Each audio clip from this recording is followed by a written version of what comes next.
Throughout the ceremony, you will be given cues to stand and be seated at the appropriate times.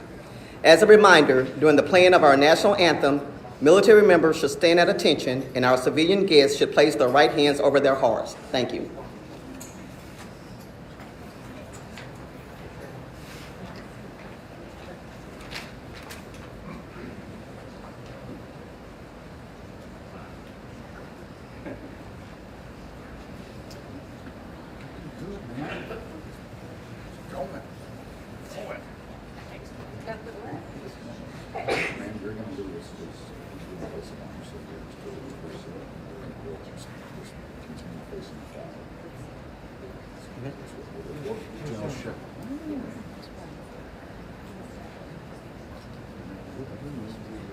Right. It's never bad to be prepared, to go ahead and knock that out like you can. Here it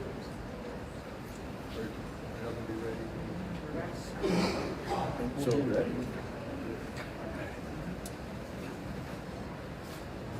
Follow you. Ladies and gentlemen, please stand for the entrance of the official party and remain standing for the singing of the national anthem by Sergeant First Class Retired Bonnie Mickles, followed by the invocation given by Chaplain Jeremy Miller. The official party consists of the presiding official, Major General Stubbs, the guest speaker, Major General Retired Patricia Anslow, and the Trailblazer Committee Chairman, Brigadier General Tony Shepard.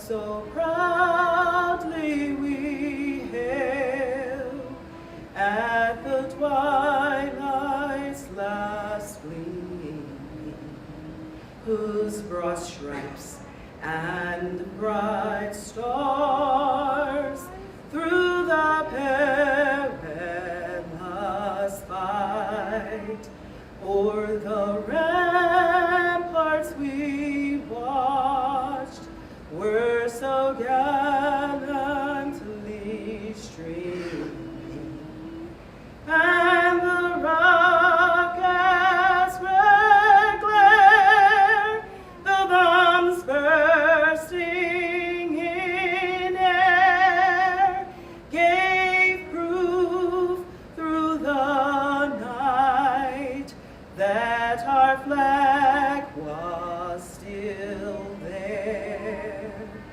Oh, say does that star-spangled banner yet wave o'er the land of the free and the home of the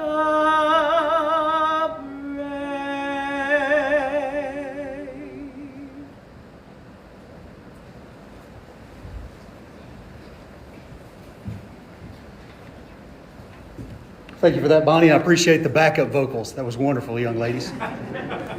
Let's bow and let's pray. Lord, I thank you that you have given us a beautiful day to celebrate some amazing women of this organization. Lord, true trailblazers. Those who are listed today have been friends, mentors, co-workers. God, I thank you for every one of their impacts upon my life and the lives of countless others over the years. Lord, I pray today that we give honor where honor is due, and we lift up all of this in Lord Jesus, your most beautiful name. Amen. Amen. Thank you, Chaplain Miller. Ladies and gentlemen, please be seated. On behalf of the Adjutant General, Major General Stubbs, I want to welcome you to today's ceremony. I am Chief Master Sergeant Regina Monk, and I'm honored to be your Master of Ceremony for this event, where we recognize some very deserving women trailblazers of the Arkansas National Guard.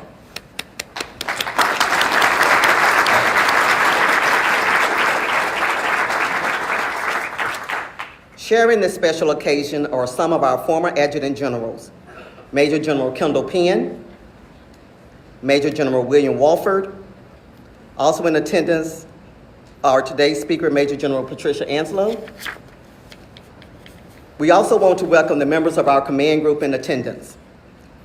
Major General Jonathan Stubbs, the Adjutant General, Brigadier General Bradley Cox, Deputy Adjutant General, Brigadier General Tony Shepard, Land Component Commander, Colonel Michael Henderson, Director of Staff of Joint Staff, Colonel Darrell Nurembauer, Army Chief of Staff, CW5 Veronica Austin, State Command Chief Warrant Officer, Command Sergeant Major Paul Winkle, State Command Sergeant Major, and we also have other retired VIPs in attendance, Brigadier General Tamara Hutchins Fry in attendance today. And a special welcome to all the many Trailblazers, family, friends, and special guests in attendance. At this time, we have 2 videos we would like to show concerning women serving in the Army and the Air Force. I am an American soldier. I am a warrior and a member of a team. Following World War II, the permanent presence of women in the military is formally established with the Women's Medical Specialist Corps, the Army Nurse Corps, and the Women's Army Corps. I serve the people of the United States and live the Army values. I will always place the mission first. In 1970, the Chief of the Army Nurse Corps and the Director of the Women's Army Corps are the first women to be promoted to Brigadier General. In 2008, General Ann Dunwoody becomes the Army's first, and to date, only female 4-star general. I will never accept defeat. I will never quit. In 1971, the first women are allowed access to all male drill sergeant schools and NCO Academy program. In 2015, Specialist Skylar Anderson is the first woman to graduate as a combat engineer. I will never leave a fallen comrade. I am disciplined and to be tough, trained and proficient in my warrior classes and drills. In 1972, all military occupational specialties are open to women, except those that might require combat training or duty, and the ban on women commanding units that include men is lifted. In 2014, Captain Lauren Glover becomes the first female commander of the all-male United States Army drill team. I always maintain my arms, my equipment, and myself. I am an expert and I am a professional. In 1977, women are integrated into basic training units alongside men. In 1978, the Women's Army Corps is disbanded. And in 1979, enlistment qualifications become the same for men and women. In 2015, First Lieutenant Shay Haber, Captain Kristen Greist, and Major Lisa Jaster became the first women to complete Army Ranger School and earn the Ranger tag. I stand ready to deploy, engage, and destroy the enemies of the United States of America in close combat. In 1980, the first women graduate from the United States Military Academy. In 2015, Lieutenant General West becomes the highest-ranking woman to have graduated West Point, when she is named Surgeon General of the United States Army and Commanding General, U.S. Army Medical Command. I am a guardian of freedom and the American way of life. In 2016, the Army opens all specialties, career fields, and branches to women. The best qualified, regardless of gender, are now afforded the opportunity to serve. We are American soldiers.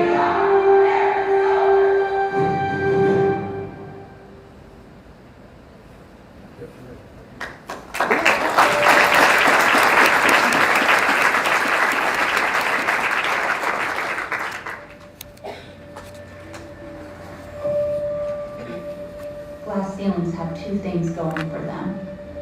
They're see-through, and they were meant to be broken. Since the beginning of the U.S. Air Force's history, women have set their sights beyond barriers and shattered any that got in their way.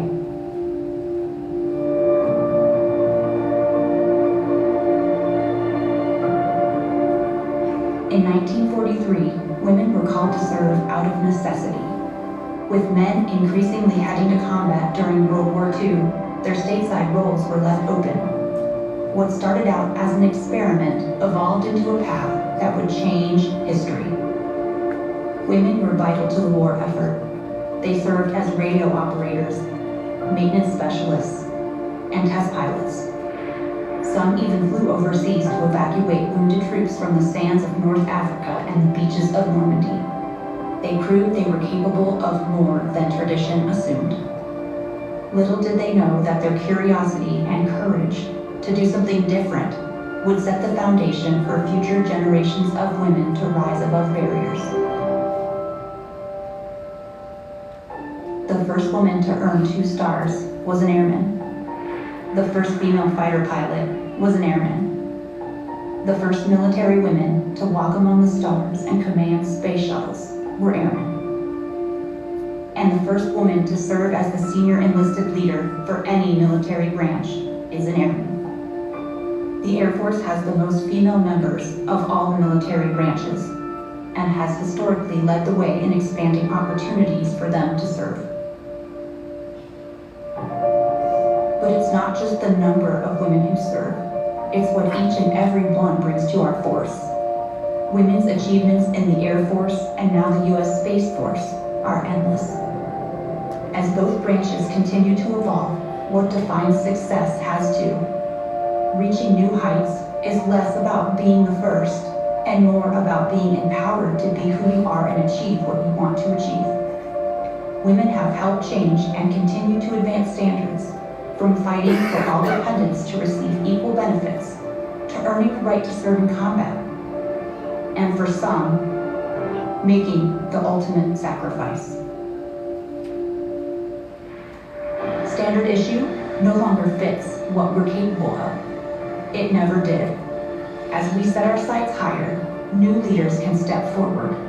They already have and will continue to make room for more.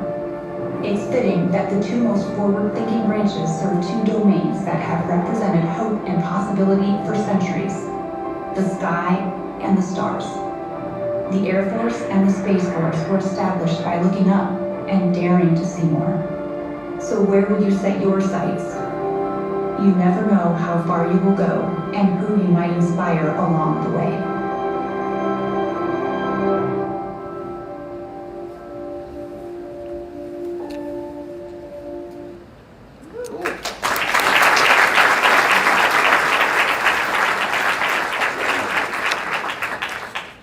It is now my distinct pleasure to introduce to you the presiding official of today's ceremony, Major General Jonathan Stubbs.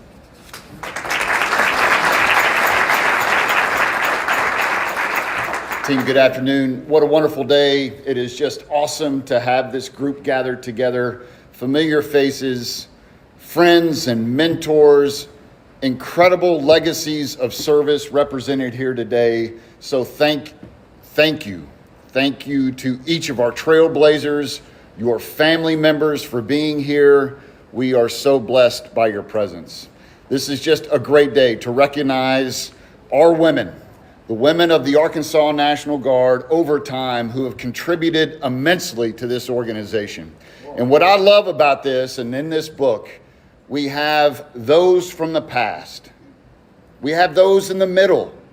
And then we have more contemporary examples that are still young in their career, but they are blazing a trail for others to follow. Diversity is a superpower. It is a superpower of any organization. And I cannot be more proud to stand before you to represent the over 8,500 men and women of this great organization. Men and women who are committed to serving the state, defending the nation. And to each of you, our Trailblazers and the audience and your family members, thank you for who you are and what you represent. General Penn, thank you for being the energy, the catalyst behind this effort. I mean, this started really in earnest a couple years ago under your leadership, sir. So thank you for your example. Thank you just for setting this course, charting this course, empowering Brigadier General Tony Shepard to bring us to this place. Tony, thank you for your extraordinary energy, your passion in this space. Your leadership, again, has brought us here.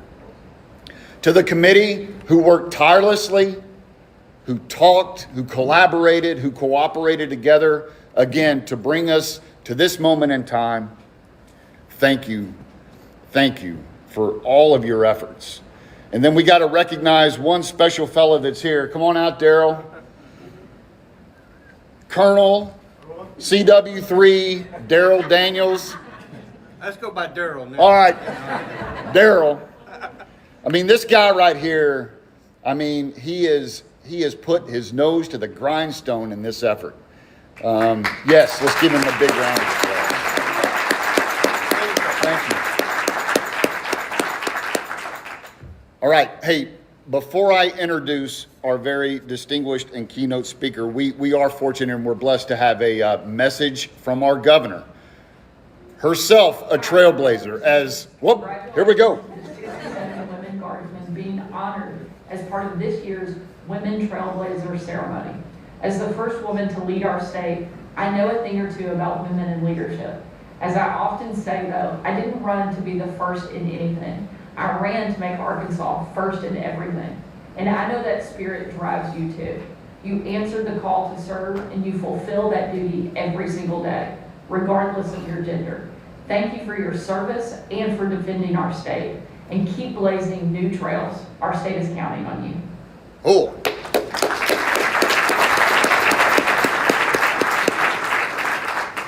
Okay, I've got the distinct pleasure to introduce our keynote speaker. And I've been given a direct order, and yes, she outranks me. So I'm going to follow her order to the T with the exception of this one little addition. General Anslow, you have just been an incredible mentor and example to many of us. Many of us.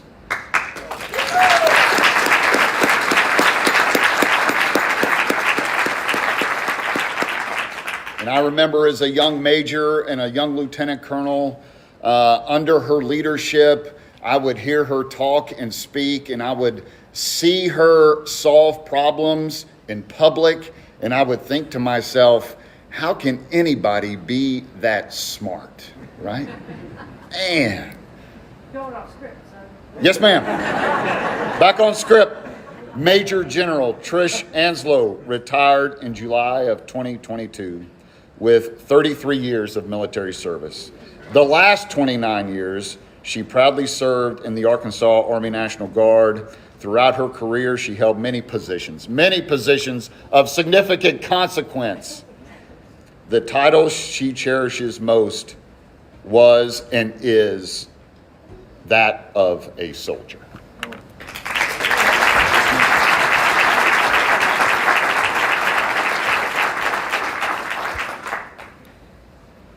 I obviously didn't train you well enough. You went a little bit off script there. Wow, what an awesome crowd. Give yourselves a round of applause. You look marvelous. It is truly my distinct honor and pleasure to be here with you. Thank you for the kind remarks, John. And did the mayor not make it? Okay, sorry. So I do want to also welcome again my fellow general officers that are here today. And Brigadier General Swan was in the crowd here, hiding out in the back, so you guys didn't hear him. But there are people that are here that are general officers because they were touched ladies, because they were mentored ladies by you. And they wanted to be here to represent and to recognize you. So give them a round of applause again.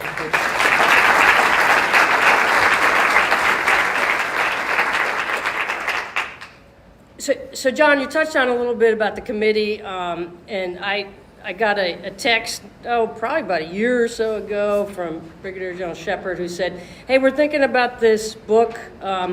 Would you be interested in helping out? And I immediately said, and there's a couple other names you need before you need mine.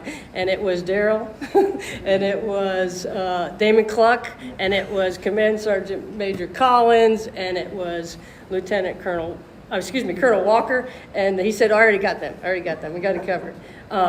But it was such a great vision that you had, and like you said, you were carrying on the legacy that you'd already built with the Trailblazers and the untold stories of the African Americans, and that would not have been possible, you're right, without General Penn and now General Stubbs saying, this is an important story. We've got to get it out there. We've got to get it told. So thank you gentlemen all for doing that. And Tony, thank you for getting us on a North Star and getting us taken care of in the right direction. Because here is the fruit of that labor. And I do want to take a minute to actually name those folks that were on the committee, because they did a lot of long hours and they did a lot of time on their own. They were all volunteers. And so I want to take a minute to recognize those folks. So they included Colonel Clark, Larissa Clark. I already talked to Damon. Also Major Amanda Condrey. Also Lieutenant Colonel Valenthia Gibbons. Lieutenant Colonel Sharita Glover. Virginia Harris. Sergeant First Class retired. Colonel retired Erica Ingram. CW3 Patrick Jacob. Brigadier General retired William Johnson, Colonel Tina Lipscomb, Master Sergeant, Rachel Mills, Command Sergeant Monk, Regina Monk, Major Clara Mosier, Major Ramirez Rodriguez, Captain Daniela Ritchie, Master Sergeant Morgana Schultzman, also Master Sergeant Kira Sharkey, Lieutenant Colonel Melissa Shipman, and Major Kelly Watts, and Major retired Magnolia Winkler. Now, none of those committee members would have been able to meet if we did not have the amazing staff of the museum.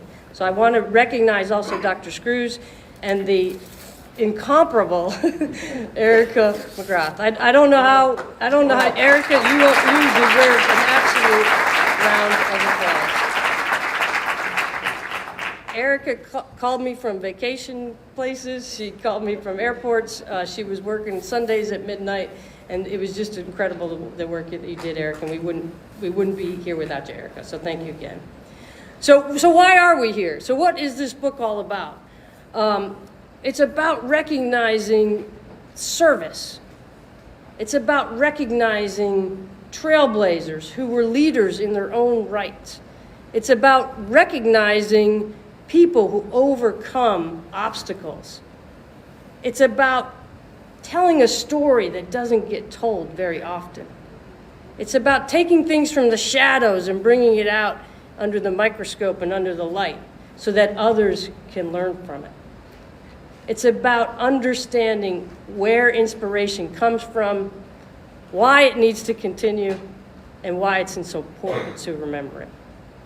You saw earlier today some pictures being brought up on the screen and the years of service and the individual tasks that women did.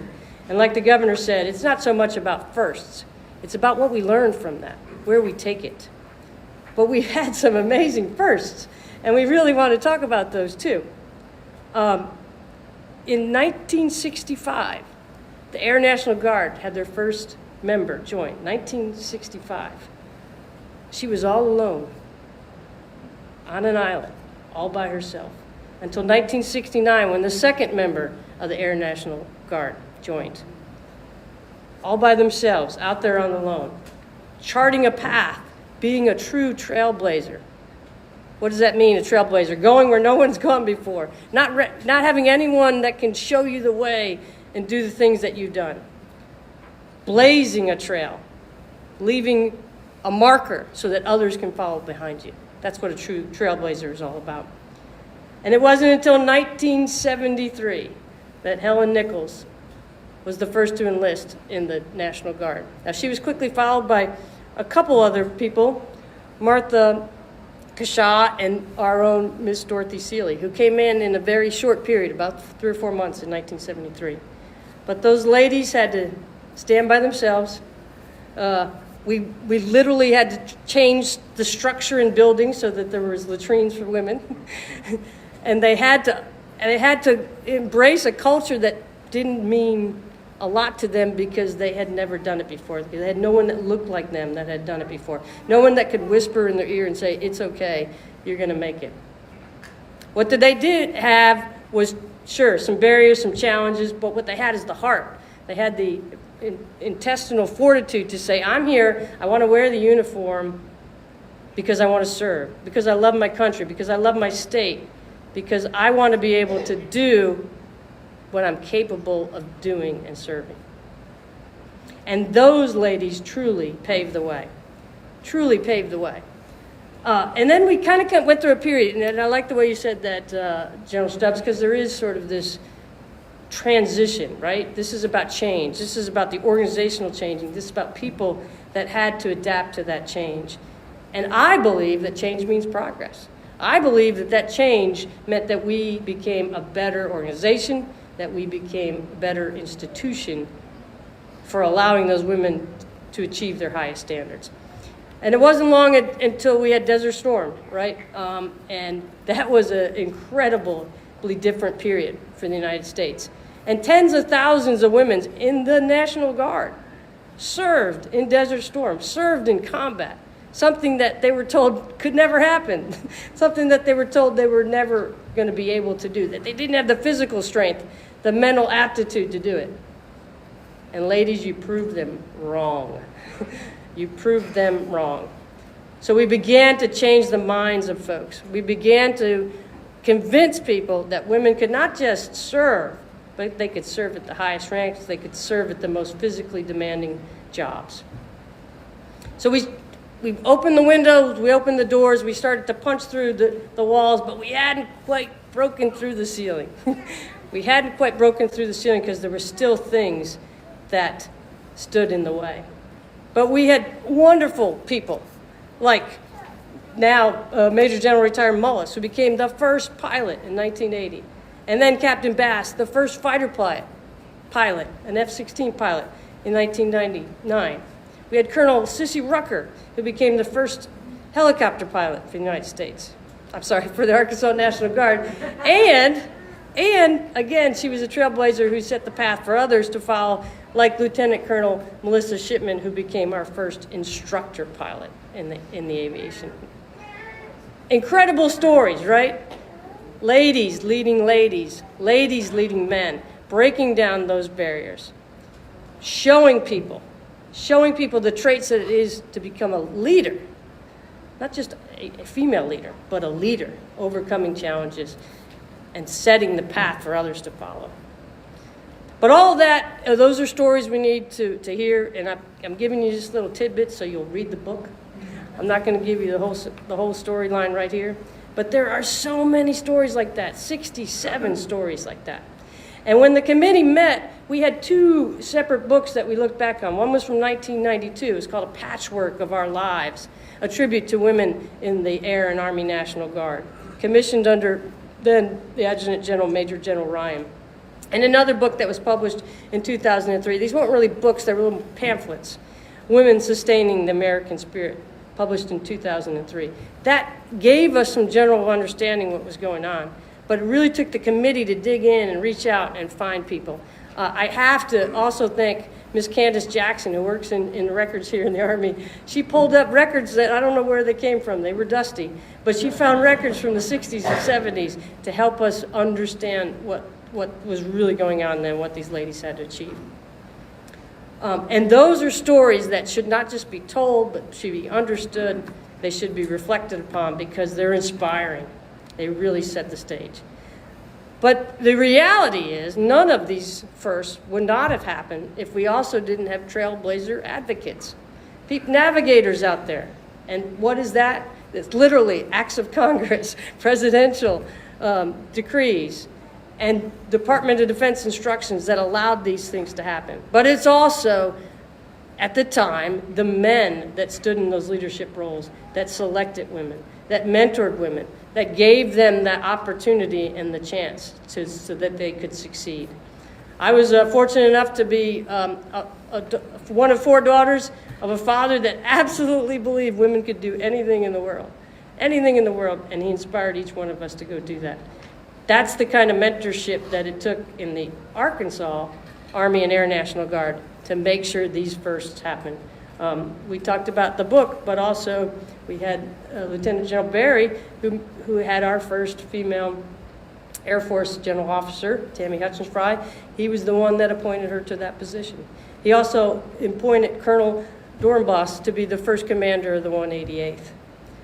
General Penn put several female commanders in the 77th Aviation because he saw their talent. Not because he just wanted to get a couple more women over there, because he saw their talent and he knew that they were doing great things. General Wofford was my great mentor that helped me get into positions that he felt that would gain me the experience that I needed to reach the rank that I've been so fortunate and blessed to have done. So I'm thankful for these gentlemen, and I know you are too. But as Trailblazers, it's our job to keep blazing the trail for other women and other men as well. So as we get to this next volume, because there will be a next volume, because we haven't found all the stories, even though we dug through all the records. We know that there were some stories we missed, but we also know there's trailblazers out there right now building new trails, building new pathways that's going to allow this Volume 2 and Volume 3 and Volume 4 to be written. Because women have proven themselves in combat. They've proven themselves that it's necessary, not just a nicety, it's not just a force multiplier, it's a necessity to have women in peace and security roles. It makes it a better decision when there's women at the table. Scientifically proven, 3 out of 4 dentists agree, that when women are at the table, better decisions are made. So you gotta get them at the table, right? You gotta keep pushing and getting them at the table.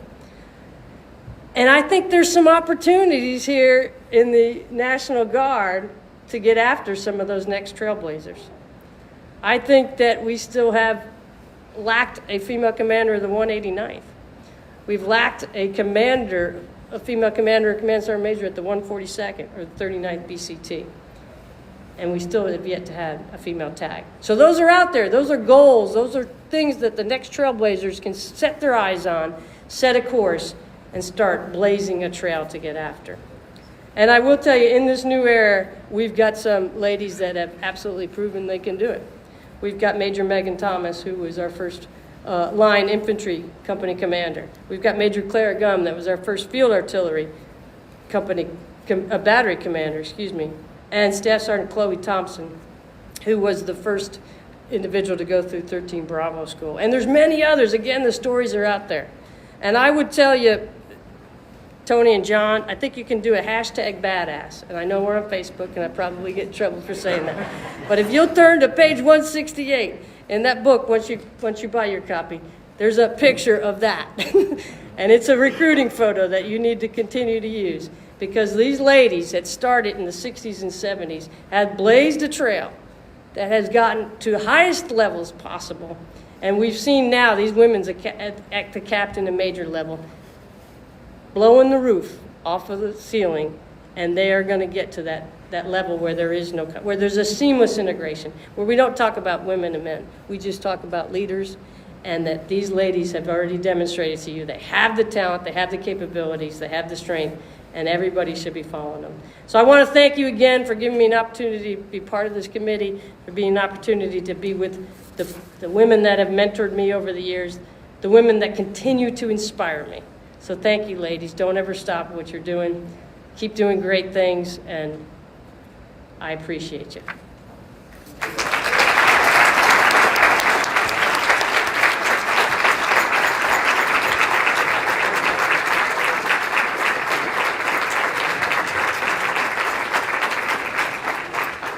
Thank you, Major General Anslow.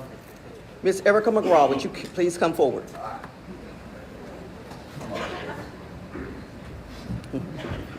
Miss Erica, if you'll come just over here. I know we're taking you by surprise. That's okay. Ms. McGraw is being presented the Arkansas Meritorious Civilian Service Medal. The citation reads, "Exceptional meritorious service while serving on the Arkansas National Guard Women Trailblazer Committee, Erica McGraw has worked tirelessly and distinguished herself as a dedicated volunteer and professional committed to preserving the history and actions of our female American soldiers and airmen. Her efforts will ensure that history does not forget these contributions. Her action reflects great credit upon herself and the Arkansas National Guard."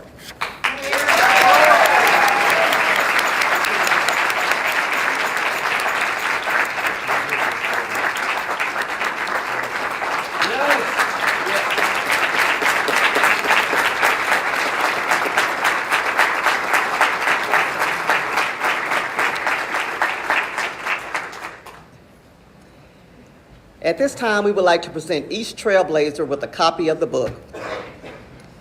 First Trailblazer, Staff Sergeant Rebecca W. Amito, unable to attend.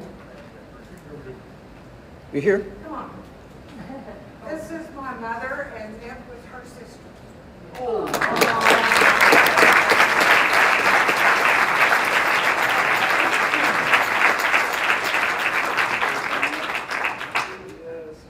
She'd be proud. She would be proud. Let's get a She picture. would be proud. Thank you.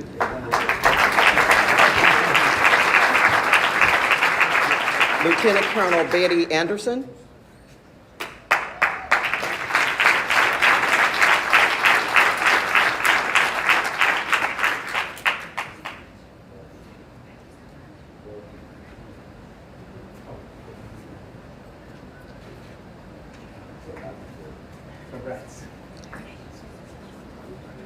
Major General Patricia Anslow.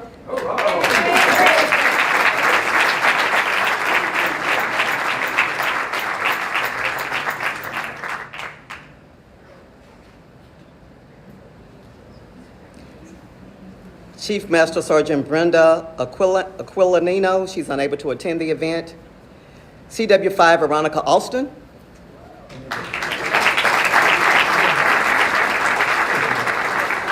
Captain Kristen Bass, she's not attending. Captain Onita Battle, she's unable to attend. Second Lieutenant Kathleen Booth, also unable to attend. Command Sergeant Major Jennifer Broach. She's here.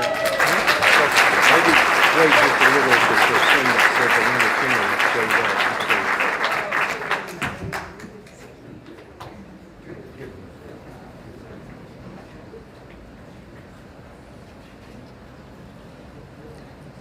Lieutenant Colonel Natalie Brown.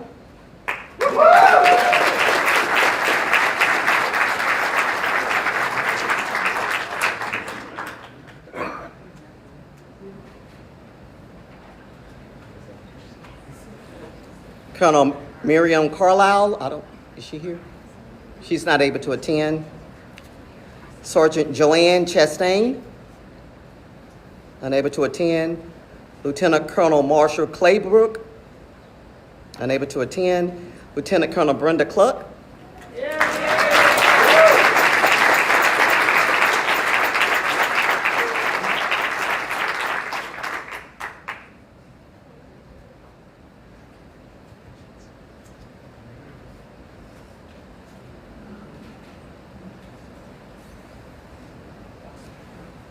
Command Sergeant Major Deborah J. Collins.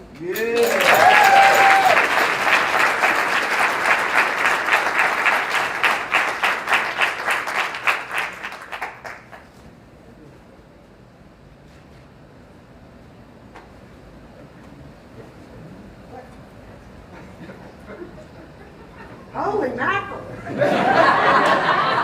He's going for the biggest coin.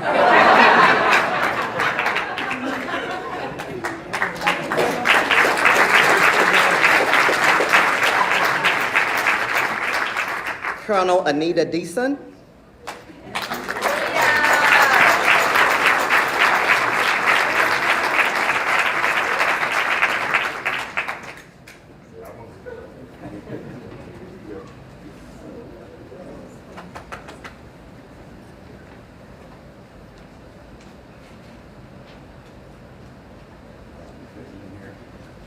Brigadier General Bobby Dornbos, unable to attend.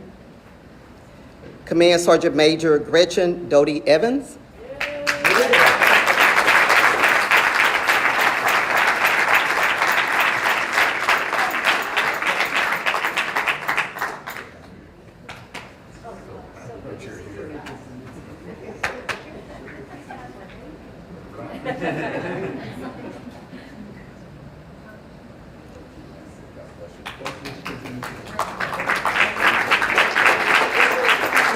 Chief Master Sergeant Glenda Edwards, unable to attend. Lieutenant Colonel Peggy Fry, unable to attend. Colonel Mary Tenise Gardner.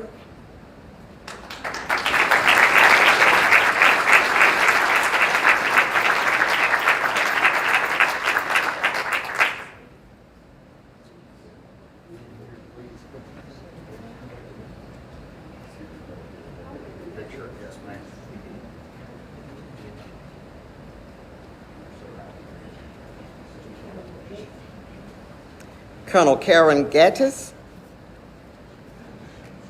unable to attend. Lieutenant Colonel Sharetta Glover.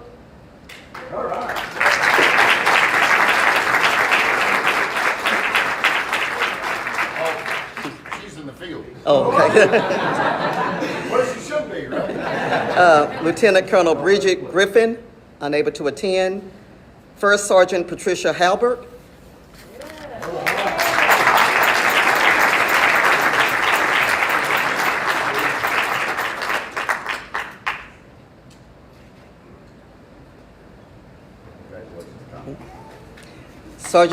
Sergeant First Class Virginia Harris.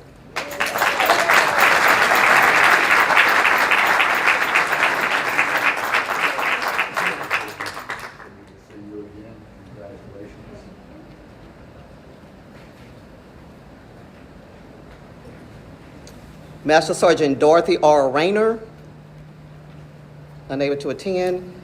CW5 Pamela Huff.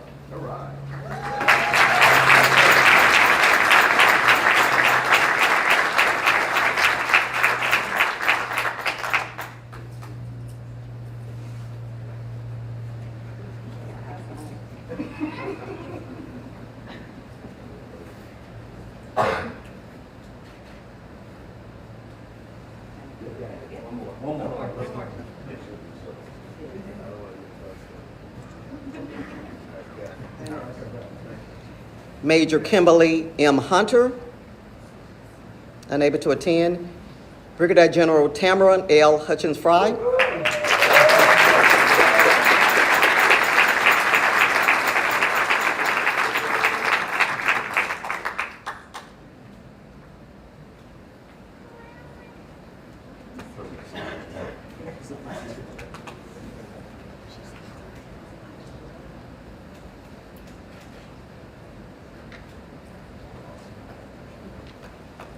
Colonel Erica L. Johnson Ingram.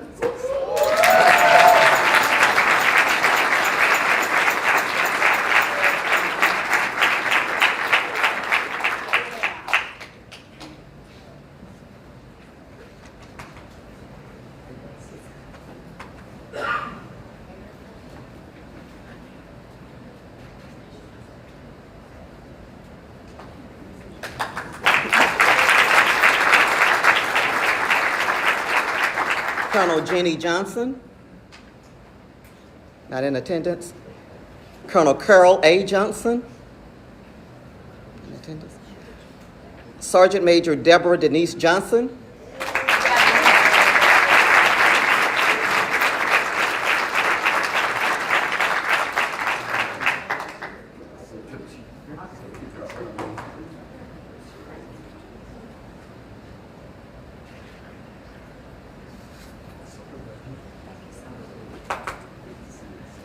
Colonel Shirley L. Jones.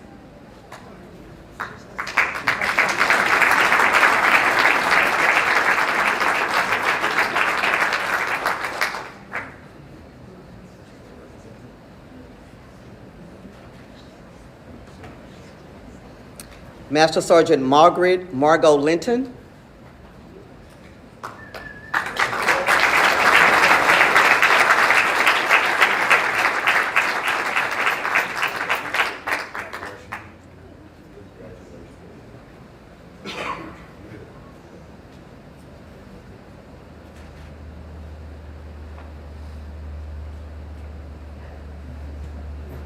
My boss, Colonel Tina Lipscomb.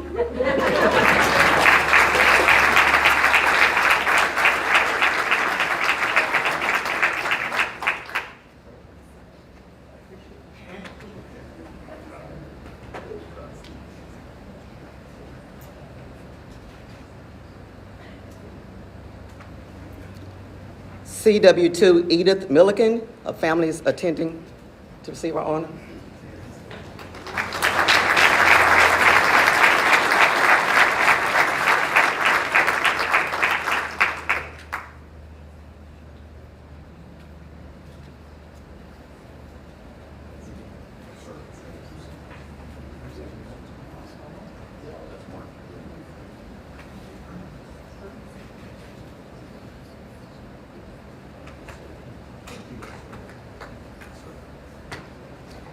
Major Clara R. Moser.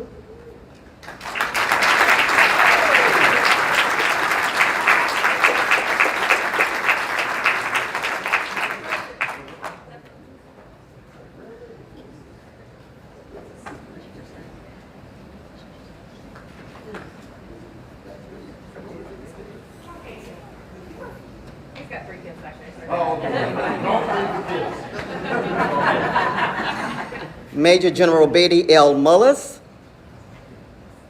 not able to attend. Captain Jamie R. Newton.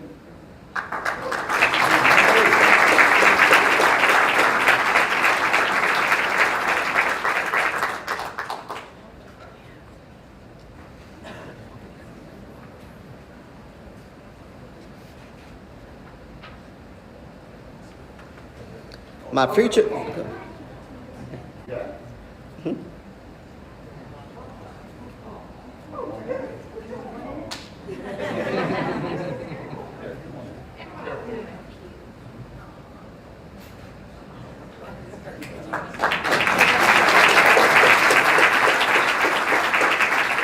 My future boss, Colonel Sarah O. Banyan.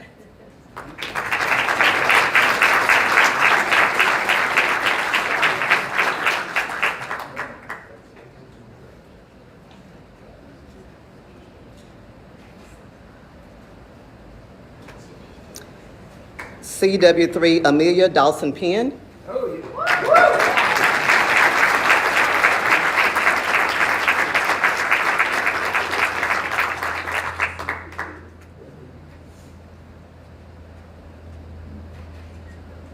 Sir, will you come up and tell me?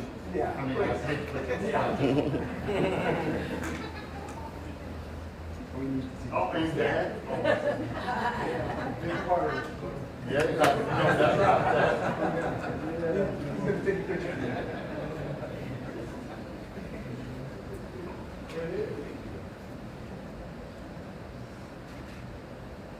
want you to know I'm the dog man. I have chased Caesar and Randy and Finn all over the course.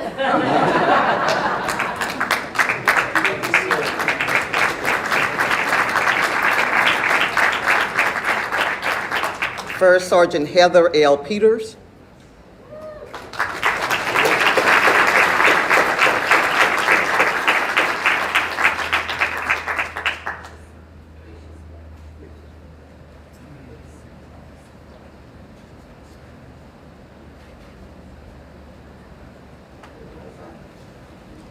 CW4 Sequita D. Bab Pride.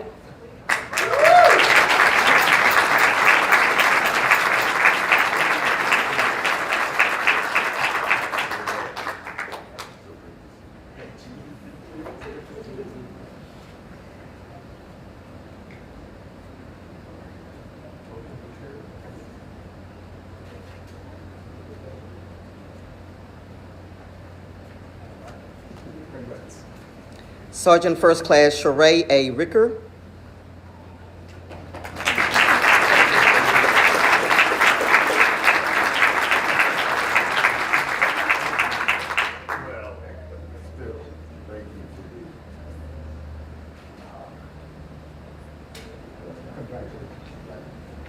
Colonel Alyssa Sissy Rucker.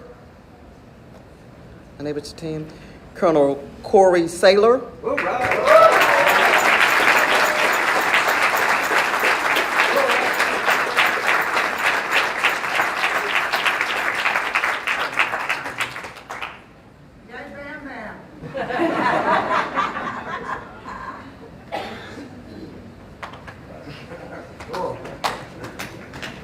Colonel Alice K. Sanders.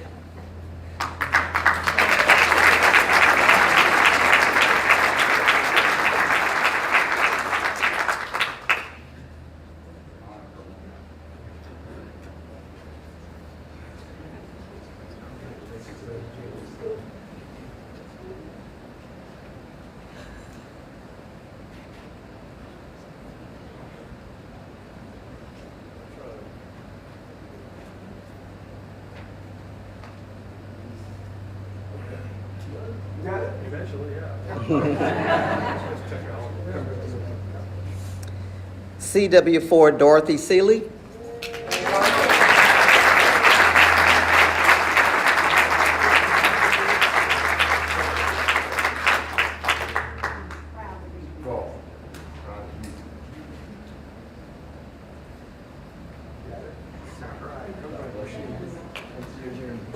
Colonel Mary Frances Frankie Sears.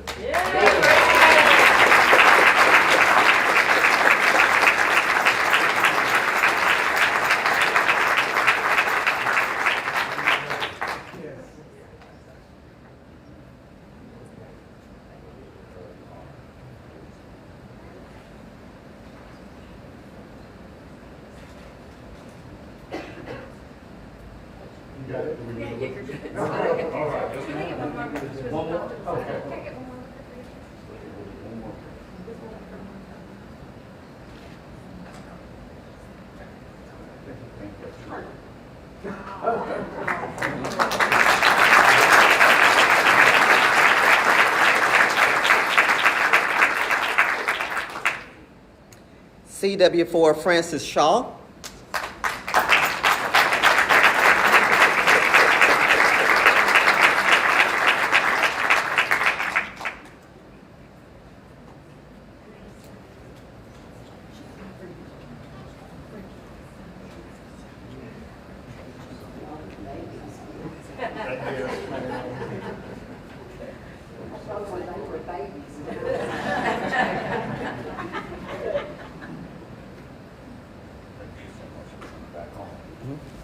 Lieutenant Colonel Melissa H. Shipman.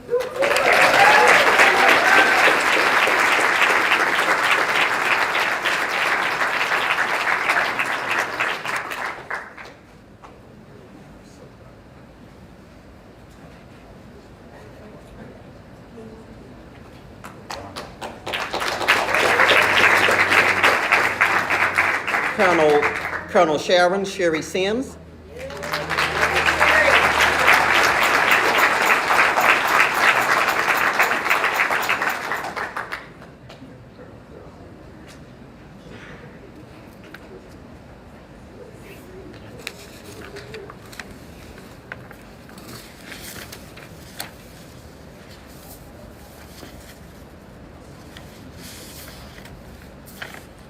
Colonel Sarah Stigler.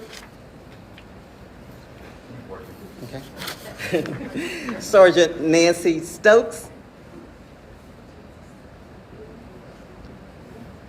Major Megan E. Thomas. All right.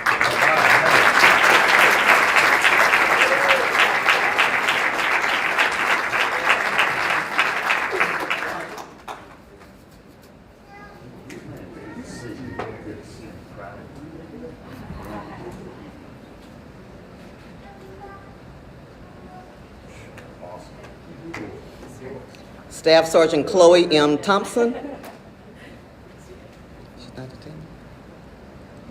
Major Robin Tolliver.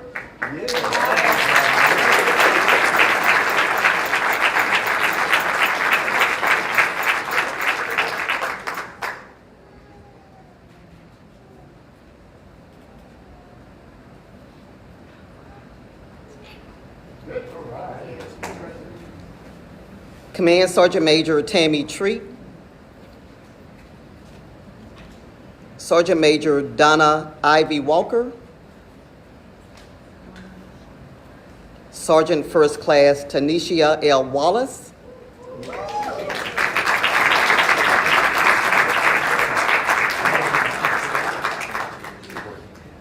Lieutenant Colonel Joyce Wilkerson.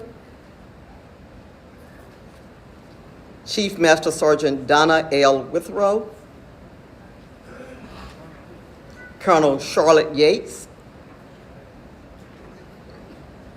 Lieutenant Colonel Sandra Y. Young.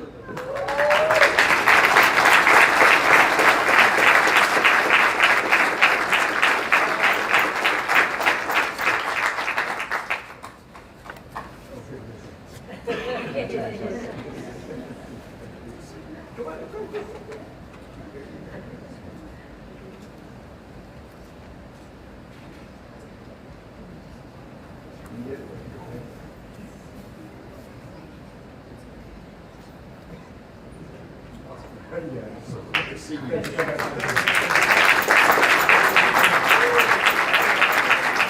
Colonel Misty Zelk. That's it? Okay. Ladies and gentlemen, please stand or remain standing for the playing of the Army and Air Force songs, followed by the departure of the official party.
This concludes today's ceremony. Please remain for light refreshments at the back of this room. Thank you for attendance and have a wonderful day.